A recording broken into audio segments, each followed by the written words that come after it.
As you look live at the White House, we have some new Fox polls out tonight. And while everybody focuses sometimes on the national polls, it's really these battleground states that really matter in this race. And here is one of them, Virginia.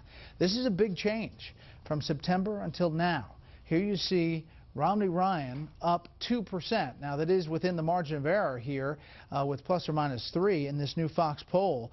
But take a look at the independents also in the Fox poll, and there you see a big shift for independents in Virginia among likely voters from September until now.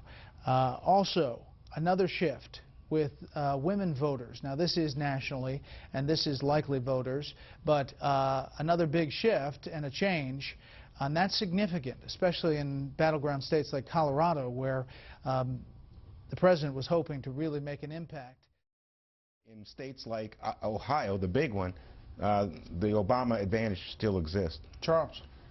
I think that's true, but there is a fallback for Romney, assuming he loses Ohio, which I don't assume, but I'm just saying if he did, you'd make it up with Colorado, which I think is eminently possible, and Wisconsin, which looks like it's a bit of a stretch, but Wisconsin has, had a year or 2 years, a year and a half of these recall elections where conservatives, the Republicans, have surprised everybody and won repeatedly. I think that might be the big surprise, because if somehow Romney could do that, assuming Ohio is in jeopardy, I think he'd win.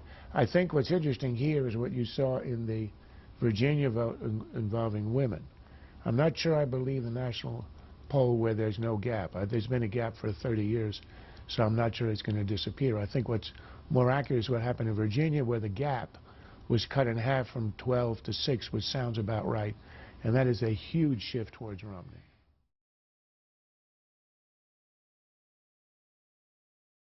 And he might have some influence on them because he's not seen as a partisan figure, but as an American hero.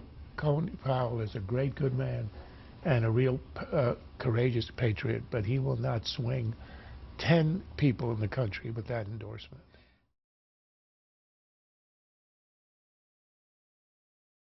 The Rolling Stone interview had an interesting quote in it, in which he says, he has a conversation about his kids, and he says, kids have good instincts, Obama offered.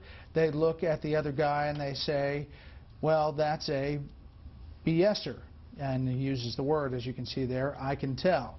That caught some people by surprise.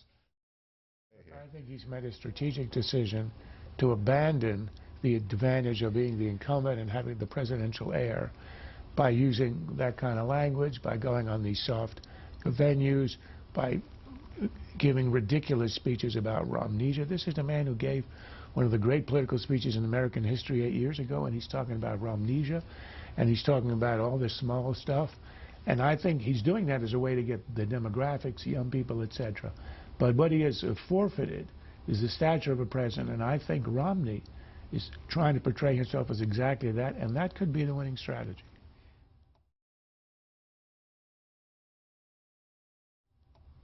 Where does this Bengazi story go, do you think? It's being carried by Fox and a few other outlets. I think, unfortunately, because of the silence of the other media, it will likely have a life after Election Day, and it will prove a true scandal. But I can't see it breaking between now and then, because the White House, the administration, is going to stonewall and delay, and they may succeed in doing that if the press is not on their heels.